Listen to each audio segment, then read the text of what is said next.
Welcome to Wireless LAN Weekly, a podcast focused on the wireless networking professional. We aim to educate, inform, entertain, and inspire. Get ready to listen and enjoy. Now to our host of the show, Keith Parsons. Welcome back to Wireless LAN Weekly. I'm your host, Keith Parsons, and this is episode 11. We're glad that you could join us today and spend some time listening in on some wireless LAN topics. Our first topic is with Dave Hutchieson again. We brought him back. I think it's just because a lot of people thought he sounds a lot like Sean Connery and wanted to listen to him again. But he also has a lot of good technical information, and today is kind of more of an outdoor, point-to-point setup kind of wireless LAN thing. And he's talking about compasses and maps and how we can use those to help us do what we do a little better. And then for the second half, we have Cliff Ravenscraft. He's the co-host of a podcast called Social Media Serenity, and we'll be talking on how we can use social media as wireless LAN professionals to help increase our own personal brand and how we get along with others. And we're glad we have Cliff to join us here. Cliff's got some great skills. So on with the show.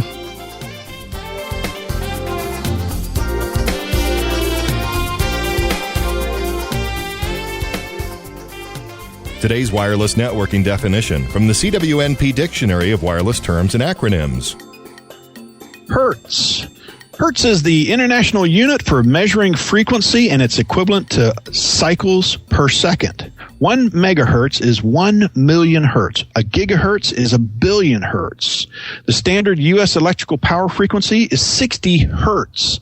The AM broadcast radio frequency is between 0.55 to 1.6 megahertz. The FM broadcast frequency is 88 to 108 megahertz, and the IEEE 802.11 WLANs operate in 2.4 gigahertz and 5 gigahertz.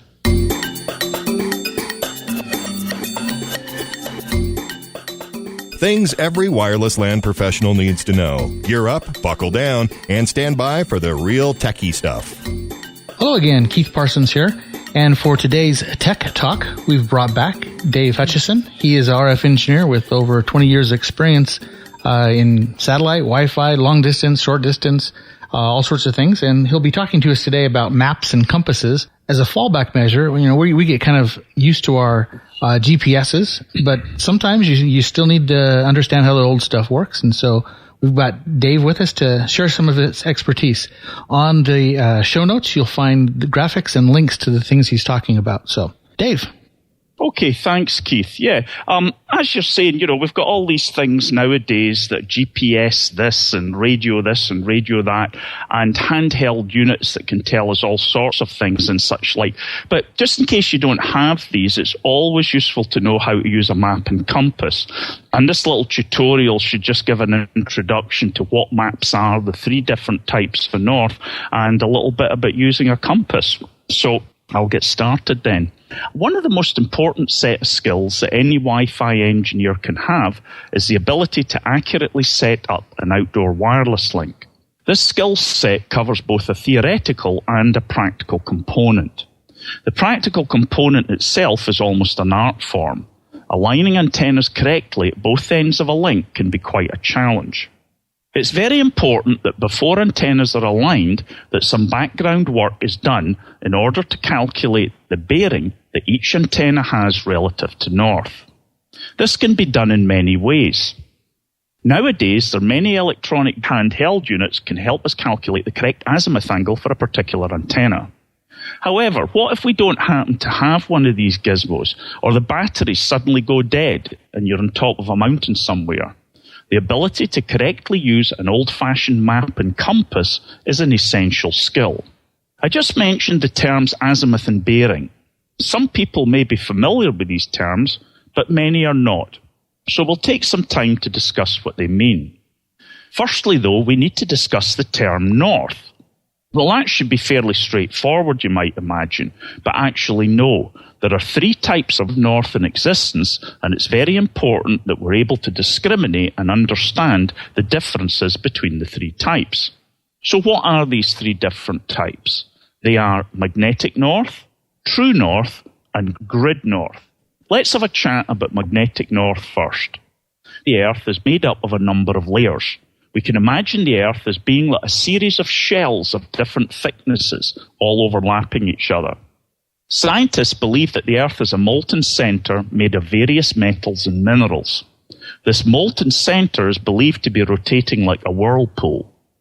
Due to some very complex physics, a magnetic field is created around the Earth. 2 poles are created. One is at the top of the Earth and one is at the bottom. The one at the top is called the Earth's north magnetic pole, and the one at the bottom is called the Earth's south magnetic pole. These magnetic poles do not remain fixed in one position. There is a slow movement of these poles over time. At present, the North Magnetic Pole is several hundred miles south of the geographic North Pole. The pole moves approximately 25 miles per year. This proves to be very important when we're pointing an antenna, whether it be a Wi-Fi antenna or satellite antenna. The lines of magnetic force also vary from place to place, and in some places actually reverse direction completely. A compass consists of a housing of plastic or non-magnetized metal with a clear window, a small magnetic needle mounted on a pivot, and some markings and degrees. The second type of north is called true north. The Earth rotates around the Sun, but does not do so in a vertical manner. The Earth is actually tilted at an angle. This gives the seasons in the northern and southern hemispheres. As the Earth rotates, it spins about an imaginary axis called the rotational axis. If we drew a line through this axis in a northward direction, we would eventually hit a star called Polaris, or the North Star. This star has been used by navigators for thousands of years. It was used by the ancient Polynesian navigators using open boats over thousands of miles to reach Hawaii and Easter Island off the coast of South America. The axis does not actually remain perfectly pointed at the North Star. The Earth, and therefore the rotational axis, actually wobbles slightly, a phenomenon known as precession. However, this tiny, tiny movement is so small that it can be ignored for practical purposes. Let's imagine that maps and compasses have not been invented yet, and that myself and my friend Bob were getting frustrated that we couldn't get long-range Wi-Fi links lined up properly. Bob says that it's always foggy when he tries to put up a link, and he has no way to tell which direction my antenna is. I tell him I'm in the same boat. Looking at his kitchen floor, Bob sees that there are a number of tiles on the floor, all nicely arranged in rows and columns. He can see lines running up and down and left to right. He decides to call this a grid pattern. Bob suddenly has the idea to put a picture of the ground between his antenna and mine on a piece of paper and call it a map. That's great, I say, but what are the lines for? Bob tells me that the lines are to form a reference pattern, like the newly invented Excel spreadsheet, he says. We can have letters going up one side and numbers along the top, or vice versa. He explains that we can reference a point on the map with coordinates like B1, G12, etc. Great, I say. So how does this help us? Bob says that we can mark his antenna on the map and also mark my antenna on the map. We can then draw a line between the two. Great, but wait a minute, there's just one problem. When we go outside, how will we know where the line is? After thinking about it all night, Bob says, I drew a big circle on the floor last night, with the center of the circle at the intersection of the middle tiles. I can now see one line going top to bottom and another one going left to right. They split the whole thing into 4 pieces. We'll call them quadrants, he says, and we'll number them quadrant 1 through 4. Which line will be the reference, top to bottom or left to right, I ask. Do we do this clockwise or counterclockwise? Bob decides on top to bottom and clockwise respectively. We can now divide the whole thing into 360 degrees, he says. We'll put one of these circles centered at your antenna and one in mine, and we'll draw our line between the two and call the angle measured from the top to bottom line on my antenna mark and your antenna mark a bearing. We're looking down from the top, so let's call that the azimuth bearing. If we have to tilt the antennas up or down relative to horizontal, we'll call that the elevation angle. So by defining our azimuth and elevation angles, we should be able to describe how the antenna points. Great, I say, but what will be our reference? My kitchen floor, says Bob. Bob then gets someone to take a photo of the area between our two antennas from an aircraft, puts it on grid-marked papers, and puts 2 circles on it and draws a line between the two. Excitedly, we head off to our antennas in the fog. I look at my map and say, "What direction is your kitchen floor, Bob?" I think we'll need to come up with another reference, he says. The next day, he tells me that if we can find the star Polaris, we can call that north. However, the next night it's cloudy, and we realize that we need another reference that can be used at any time, irrespective of day or night or weather. Next morning, Bob tells me they've just found that the Earth has a magnetic field, and that if we use a little magnetic needle, it will always point to magnetic north. We can now use that as a reference. We head off with our maps. I ask Bob how far away his antenna is so that we can put the value in the newly patented link budget calculator. He looks at the aircraft photo and says, well, according to this, it's, we now realize that we need a scale to refer to. Contacting the aircraft pilot, we find out his altitude when he took the photo and the optical characteristics of the camera, and we work out that 1 inch in the map corresponds to 1 mile in real life. We mark this scale on the map. Now, using our calculations and bearings, we set up the antennas to point to each other and turn on the APs. Nothing happens. We decide to walk through the fog. Halfway along, we come upon a big hill. Of course, we say. The aircraft took a picture from vertically downward. It didn't take into effect the vertical height. Next day, Bob tells us that they've just invented a device called a theodolite, and it can measure vertical heights using trigonometry. We mark the height of the hill and increase the height of the antennas to get the signal above the crest. We once again power up the APs, and still nothing happens. Just at that moment, a colleague shows up and says, "Wow, they've just invented this Fresnel zone thing. I wonder if that could affect us." This light-hearted example covered a few of the problems that early map makers or cartographers faced. Modern maps utilize a grid coordinate system in order to provide reference marker positions. A major problem arises when we try to put on paper a flat representation of a curved surface, i.e. the Earth. Many methods have been developed to compensate for this. For example, the Mercator projection system. This now means that we have a third type of north, grid north. If you look carefully on most modern topographical maps, you will see all of these items. A scale, a grid reference system, and 3 tiny arrows showing grid north, true north, and magnetic north, and the angular distance between them. Standard symbols are used in order to prevent confusion. Symbols are created for churches, hospitals, airports, roads, lakes, etc. The wavy lines that you see in most maps with numbers marked on them are called contour lines and connect points of equal height above sea level. A few practical tips. Always buy a good quality compass. They have a liquid inside called a dampening liquid. This is a high viscosity, thick substance that allows the compass needle to settle quickly. Cheaper compasses have a much less dense liquid. Always hold the compass so the needle is horizontal. The needle is mounted on a small pivot and can become stuck if held at an angle.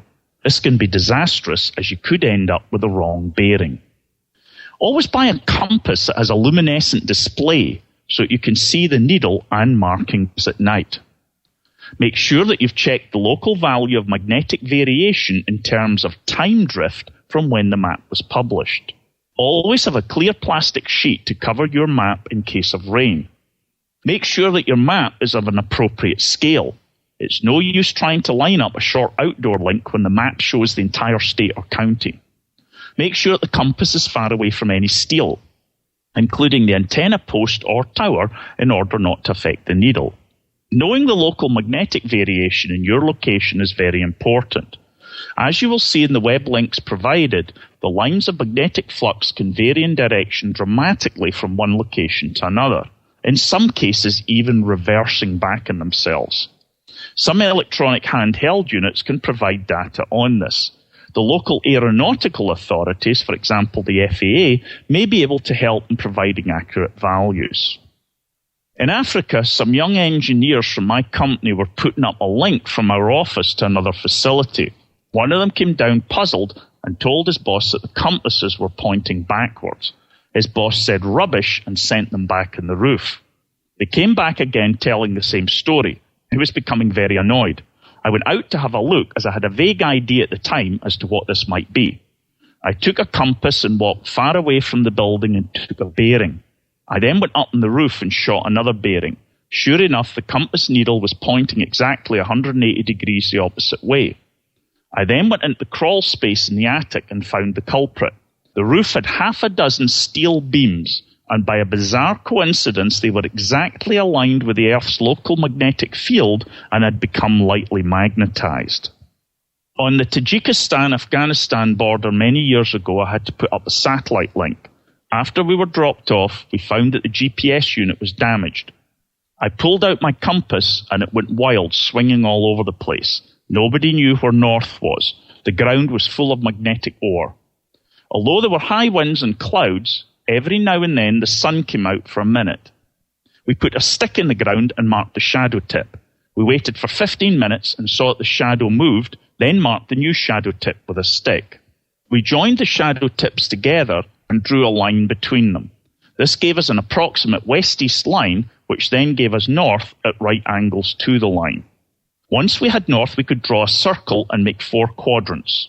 We then split one quadrant in 2 using a stick, then in 2 again, 45 degrees and 22.5 degrees respectively. By doing this a few times, we got a rough bearing to the satellite. The antenna was small and so had a wide beam width. Beam width being inversely proportional to antenna diameter. Using an onboard beacon in the satellite, which is where Wi-Fi gets the term, by the way, we used a spectrum analyzer to point the parabolic dish correctly. If you mention the word Scotland, my homeland, several things probably come to mind. Rain, whiskey, the only true 007, and some Australian actor with a blue face and a big sword shouting freedom. The last thing you would think of is wireless. Scotland's actually contributed a few things to the wireless world. The logarithms that we use in link budgets were invented by James Napier. The unit of power, the watt, was named in honour of James Watt, who invented the first practical steam engine and began the Industrial Revolution. The decibel was named in honour of Alexander Graham Bell, who invented the telephone. The ear hears in a logarithmic manner, by the way, and Bell was a teacher of the deaf and partly deaf. The unit of noise temperature, the Kelvin, which is vital in determining an access point or wireless NIC card sensitivity value, is named in honour of Lord Kelvin, the founder of modern thermodynamics, as in refrigeration, etc. James Clerk Maxwell developed Maxwell's equations, which mathematically linked electrical and magnetic fields for the first time. This gave us the foundation of modern electromagnetics. These equations are used by system designers of antennas and waveguides. Albert Einstein described Maxwell's work as the most profound and the most fruitful that physics has experienced since the time of Newton. Einstein kept a photograph of Maxwell in his study wall, alongside pictures of Michael Faraday and Newton. Scotland also gave us the first practical television, invented by John Logie Baird, and the first practical radar system, invented by Sir James Watson Watt. Electronics from the research done in these devices can be found in many forms in modern wireless LAN access points.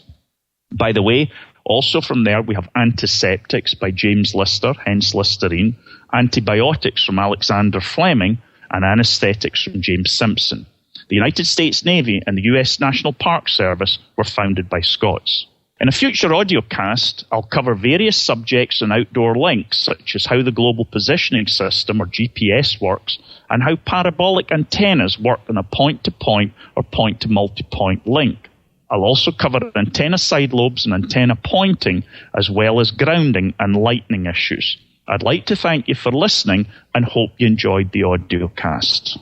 Dave, thanks. I appreciate that. I like I liked all of it, but especially the little bit on Scotland and how there's, I had no idea all those guys were Scots. So Right, yeah. It's, most people think it's just whiskey and our national dish of haggis that comes from there, but we've actually had quite a few people producing inventions and such like. And on the web link, one of the web links, there's a link to some of the inventions that came from Scotland. The United Nations actually, officially, I think it was about 15 years ago, said that Scotland's actually contributed more to the world's welfare than any other nation on the planet for its size. So it was quite interesting.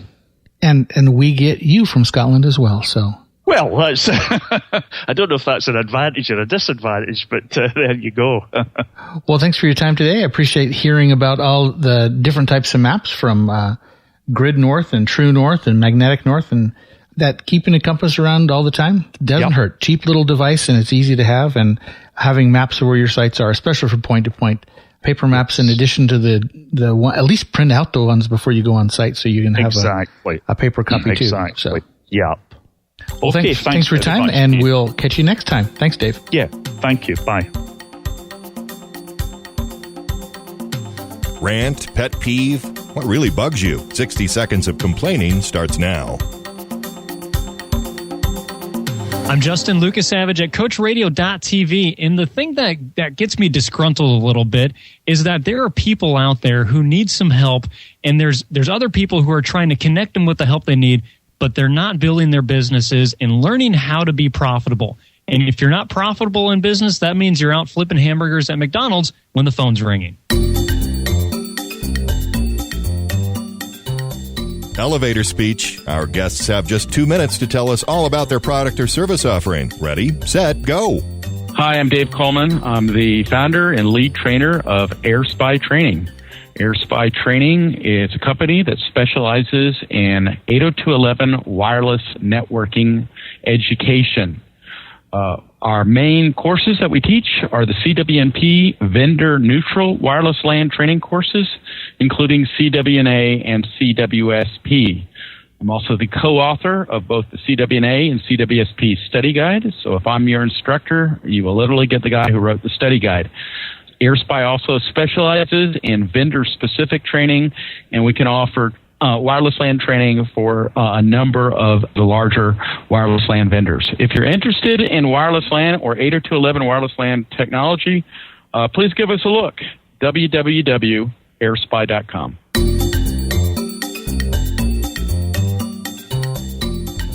Hey, being a professional means more than just knowing the technical. Now it's time to soften up and talk about the non-techie side for a minute. Slow down, put your feet up, and listen up to these items to help you on the professional side. Enjoy. Hello again, this is Keith Parsons, and today for our soft skills section, I have Cliff Ravenscraft. Cliff is a podcast producer, and he runs a couple of websites and a whole bunch of podcasts.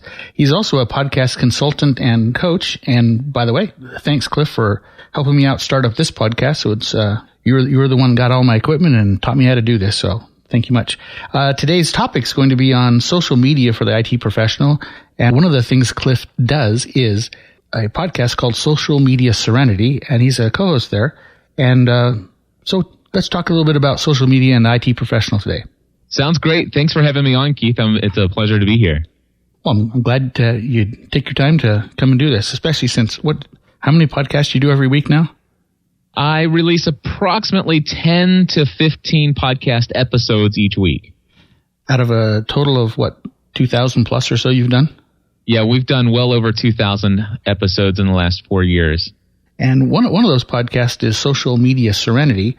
It's one of the newer ones you have, but you're talking about the value of social media for anyone, and how to not get overwhelmed, but still use it and get its value. So let's go on and talk about that today.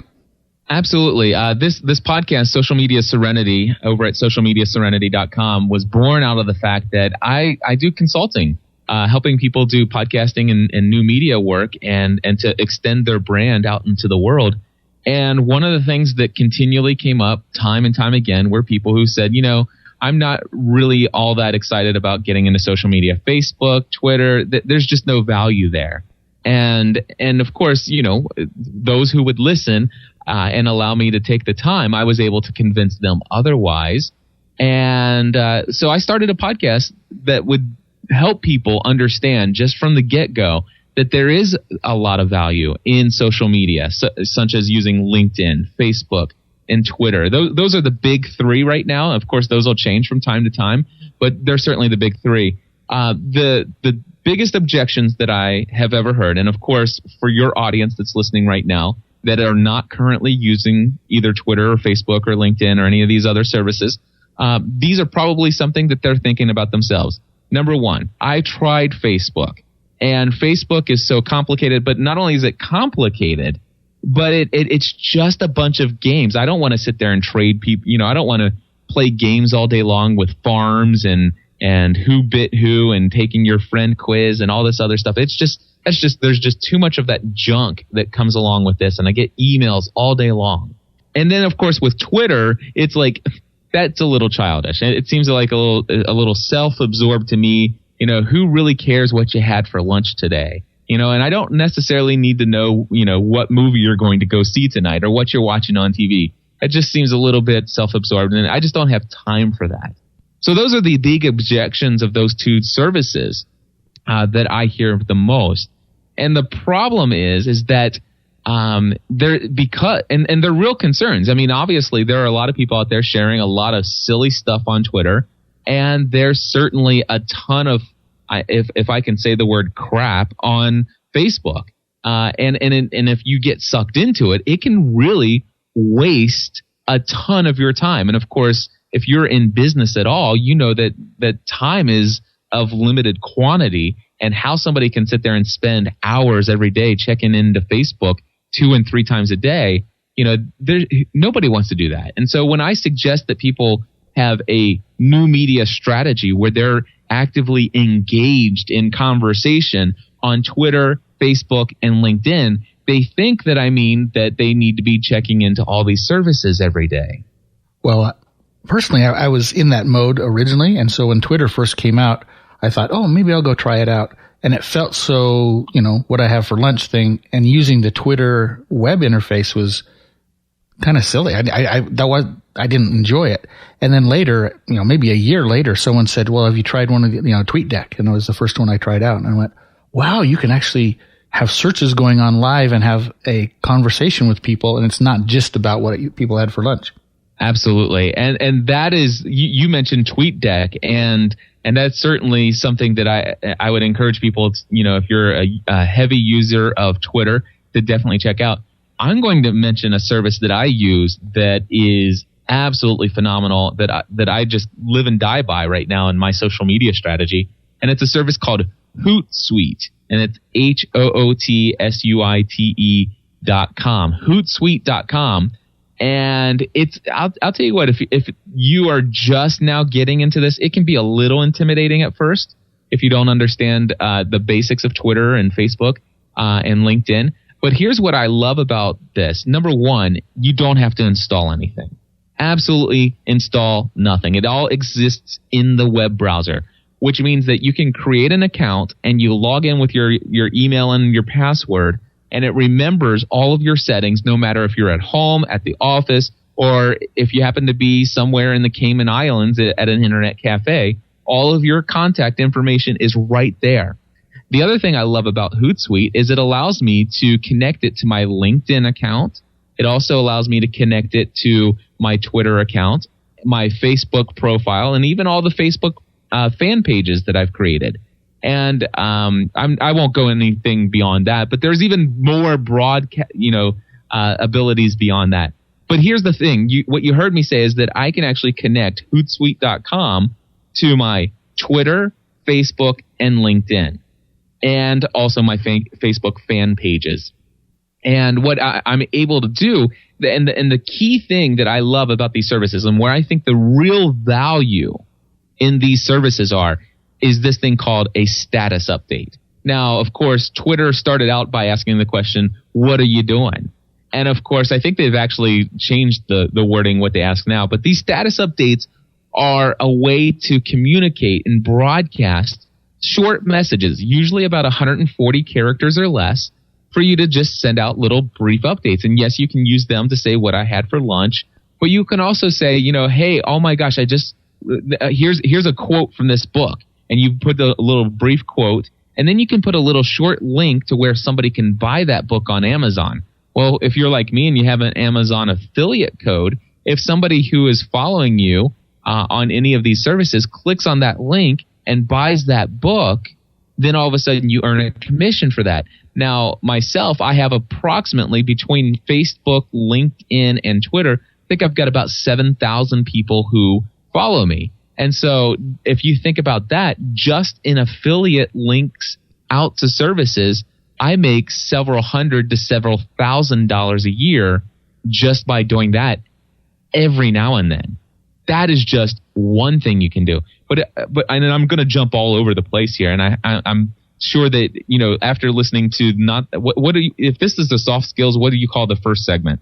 It's just more tech side, so it's the tech skills. Well, if they can follow your tech skills of this episode, then I'm sure they're just going to be able to just track right along with me. So I'm going to jump all over and just tell you, so that's one thing I can do. But the thing is I go to Hootsuite.com and I type in that status update and hit submit, and I can choose which of those services, such as Facebook fan page for this, Facebook fan page for that, or just my Facebook profile or my Twitter account or my LinkedIn, or I can say, you know what, send this out to everything I'm involved in. And Hootsuite, I type it once and it goes out everywhere. And then I don't have to worry about it. It just goes out. People start, clicking the links, they read it. Sometimes people will comment back. And the question is like, okay, how often do you spend, going in and checking people's comments? Well, I actually schedule on my calendar each day. I schedule about 20 minutes for my social media strategy. So I spend no more than about 20 minutes per day looking at Facebook, Twitter, and LinkedIn. And actually, to be honest with you, I think your audience will probably be more interested in LinkedIn than I am personally. But what I'll do is I'll sign in usually at the end of the evening. I'll go to my profile and I'll look to see if anybody left comments on my status updates. And if they did, I always comment back. So I always join the conversation. Now, the thing is those comments came in throughout the day when I was sending out these little messages. And now I come in later at night. And what happens is if I leave a comment if somebody leaves a comment on my Facebook account, I can then also leave a follow-up comment. And if I do that, that person gets a notification or an email saying that I've actually followed up with another comment. So it carries on the conversation. The same thing's true with Twitter. People can leave you these things. They're called @replies or they're called responses. And I'm able to actually go in and track that. And when I can see when somebody's left me an @reply, I will usually, spend that, 10 minutes of that 20 minutes just sending little short messages back and carrying on that conversation. It's something that they get notified again on their devices, whether it be the computer web interface or in Hootsuite, or even if they have it on their cell phone. But we are a connected world. Millions and millions. I think I always get the numbers wrong, but is it not 140 million people now have a Facebook account? Yeah, it's like half the United States. Exactly. So I mean, there is no greater place to go to connect with just about anybody than Facebook. Now, personally, I despise Facebook. I hate Facebook. But am I actively engaged in it all the time? Absolutely. How much of my business comes from there? I will tell you, I get a ton of business. I do a blog. I have actually several blogs. I have several different websites that all generate content via RSS feed. Well, they have this thing in Facebook where you can take your RSS feeds and you can feed all of that to your Facebook profile, so that I'm able to actually take the RSS feed, put it into and say, hey, every time something new shows up in my RSS feed, I want you to create a quote unquote note here on Facebook. Now, when I do a blog post on my own website saying, hey, here's 10 things you ought to know about XYZ. And then all of a sudden it's like, okay, I put that out there. And of course, what do? I will go to Hootsuite and say, hey, here's a link to, this article I did titled this. And a lot of people will click on that link. Well, what will happen is probably in about 20 minutes after posting that new blog update, Facebook will actually read that off the RSS feed and it will create a duplicate copy on Facebook. And every time it does that, it shows up. And all of the people who follow me on Facebook, it shows up in what they call their news feed. And so not only is it possible for them to see it in the little status update that I saw, which, by the way, status updates are kind of like here today, gone tomorrow. So, there's a good highly likelihood that a portion of your audience will never see it, because by the time they come to the computer, that would have happened, hours ago. And so it's buried. So the more you're involved in putting these updates, the more top of mind you are. And so it just basically there's all this stuff built in for you to take this content you're already producing, or if you're not producing, the content you should be producing, and really giving you a voice in the world. Well, I have a comment on some of the things you covered so far. One of the things I did when I first started was I switched from TweetDeck over to Tweety, and then not wanting to go over to Facebook and LinkedIn and do it all the time, I just put an automatic link that every time I put something in Twitter, it automatically posted to LinkedIn and Facebook. And one of the problems that I see with that is, there's different groups of people I want to communicate with, family, friends, coworkers, etc. And LinkedIn might be a little more professional and Facebook a little more family. What you mentioned about Hootsuite is the ability that you can target a message and only go to a certain subset. Yes. Yeah, matter of fact, let me explain to you this. What I have is I have my own personal Twitter ID, which, by the way, if anybody listening to this wants to follow me on Twitter, I'm twitter.com/GSPN, stands for Generally Speaking Production Network. So twitter.com/GSPN. Now, I also have another Twitter ID. It's called twitter.com/Lost Podcast. I do a podcast devoted to the TV show Lost. And that, my friend, has people, you talk about some fanatical people. If I were to start tweeting about, the best podcast equipment or, podcasting advice on the Lost Podcast Twitter ID, I guarantee you half of the people who are following that would stop following. So I'm not going to put out those kind of status updates on the twitter.com/Lost Podcast. But what I do is when I'm actually getting ready to launch, we record our show live. When I put out a little status update, it says, hey, everybody, we're getting ready to go live with our Lost Podcast. Come join us at gspn.tv/live, which is a hyperlink. And I actually will send that out to Facebook. I'll send it out to my Facebook fan page for GSPN. I will send it out to my GSPN main Twitter account, because those people are definitely interested in that. But then I also get to choose to also send it out on the Lost Podcast Twitter account, all at the same time. And so when I'm actually saying something that's not pertaining to Lost, like you said, I can just choose to not check that one. And so therefore, I'm not boring those people with something that I know they're not interested in. And that's the benefit of using Hootsuite to do that, though you can make Facebook and LinkedIn automatically link to your other accounts. Absolutely. You certainly can. And I've personally just chosen not to do the hot links to all these accounts myself. One of the things that you will run into if you really don't have you think about the logical string of how things happen, it's possible that you would link your Twitter account to your LinkedIn and to your Facebook account, and then all of a sudden you come in and you use a service like Hootsuite that you tell it to update Twitter and Facebook and LinkedIn. Well, if you use Hootsuite, it's very possible, and I've seen people do this. They send a status update, and then all of a sudden it sends it out to all three, but then the ones from Twitter actually also get double posted out to Facebook and LinkedIn again. So you just got to be cautious of a little bit of stuff like that, but usually you'll pick up on that happening really fast. Well, one of the things that some people who I've talked to in class or something, I'll give out my Twitter ID, and they're like, that Twitter is so confusing. Let's talk about a couple of things like the @ sign and the pound sign and how you can do searches, because there's a lot of information that can come back via Twitter very quickly if you know how to search. Absolutely. And in fact, I encourage, even if you don't even want to sign up for a Twitter account, which, that's completely fine, but you should at least pull up this address. Go to search.twitter.com. Just go there. Search.twitter.com. And you type in anything. Just type in anything. Any topic, any phrase, anything. Just type it in. And you'll be amazed at what you find. Now, for example, I do podcast consulting, okay? So I will sometimes go to search.twitter.com and I will do quotation mark how space to space podcast quotation. So I did a search for the phrase how to podcast. And you know what? I will find people randomly who say, does anybody know how to podcast? ?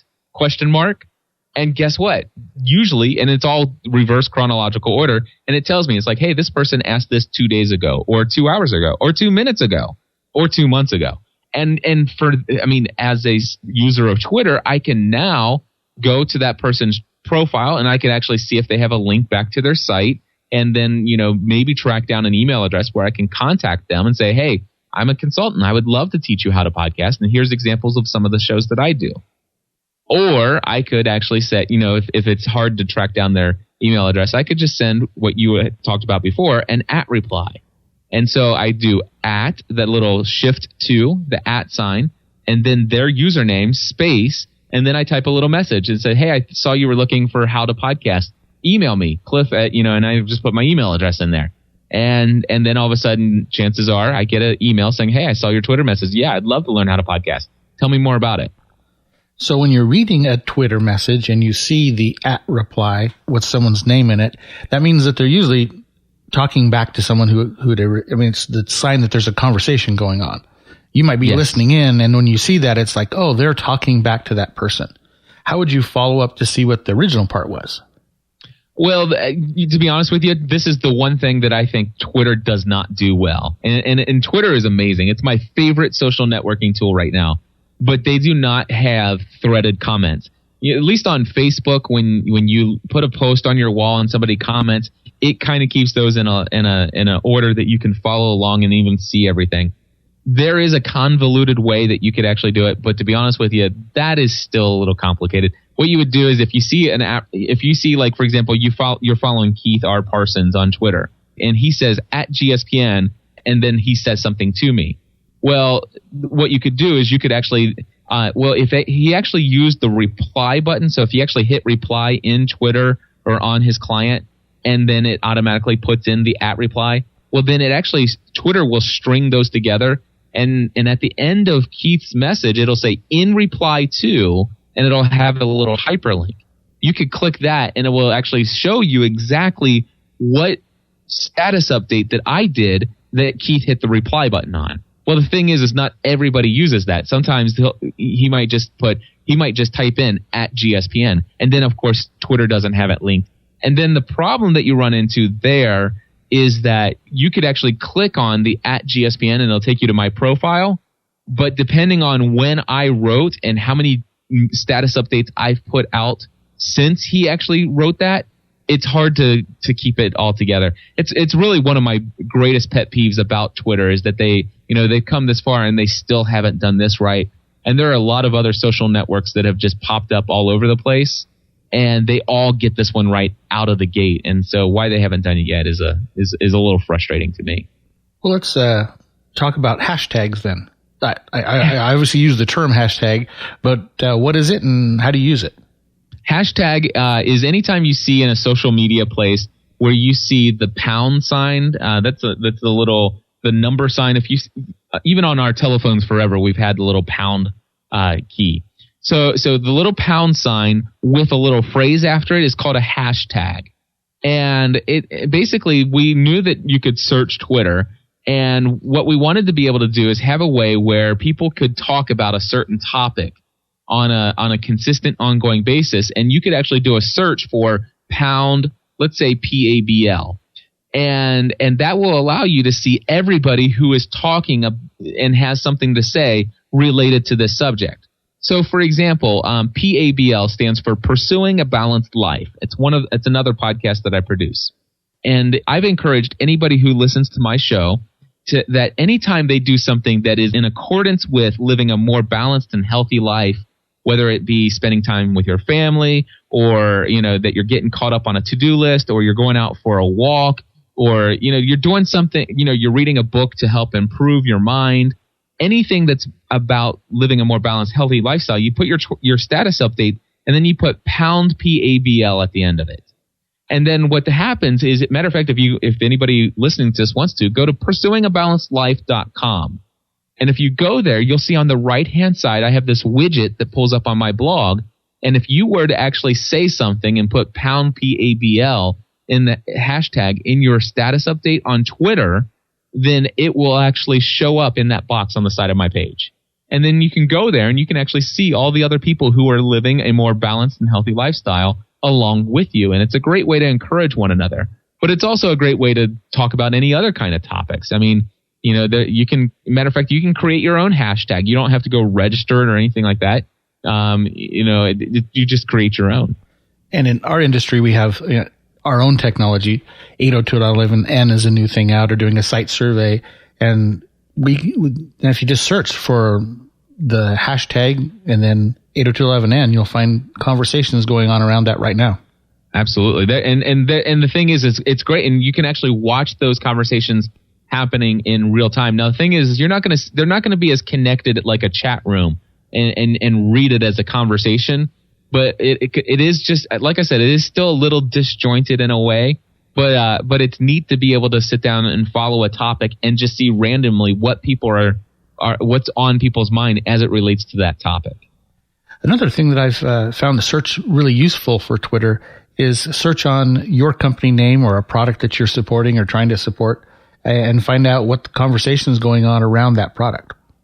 Yeah, absolutely. And I'll tell you another thing is, and especially for IT professionals, I'm not an IT, I guess in a way I am sort of an IT professional, but especially for you guys who are technical with technology and all this other stuff, when things are going wrong, sometimes you're like, man, is this only happening to me?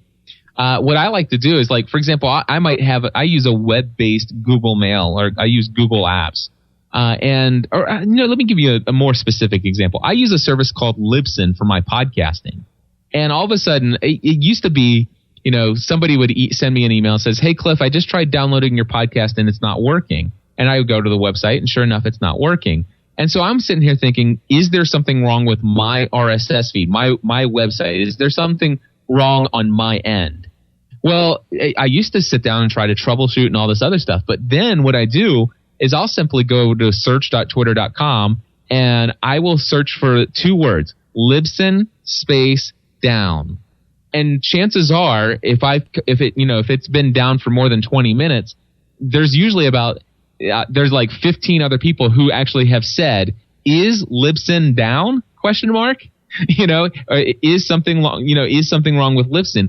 And when I see 15 other people or even 3 other people within the last hour who have said, is Libsyn down, I know that it's not something that I need to worry about.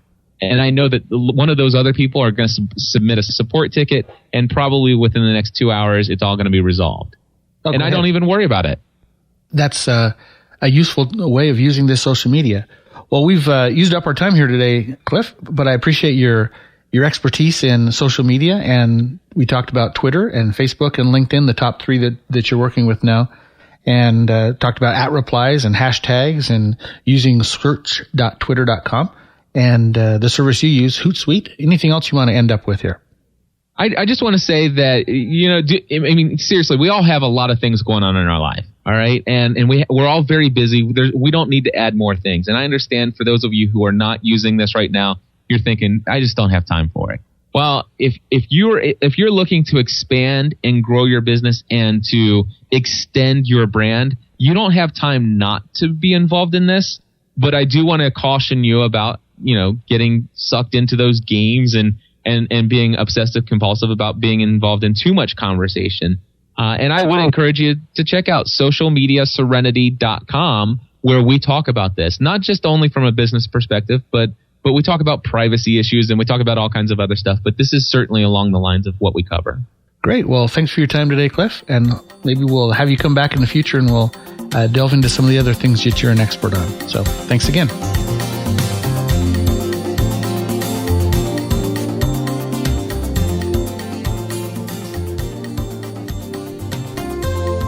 Well, another show is about over. This was episode 11 of Wireless LAN Weekly. And again, I'm Keith Parsons, and I'm glad that we were able to spend a little time together. Again, thanks to Dave for his talk on compasses and maps, and Cliff's section here on social media serenity. If you'd like to follow along, I'm at Twitter on Keith R. Parsons.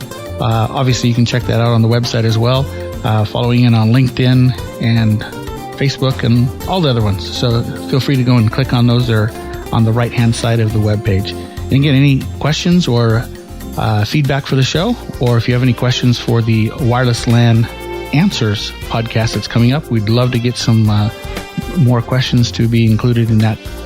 We're thankful that you're able to spend some time and listen in today, and we look forward to talking with you next week.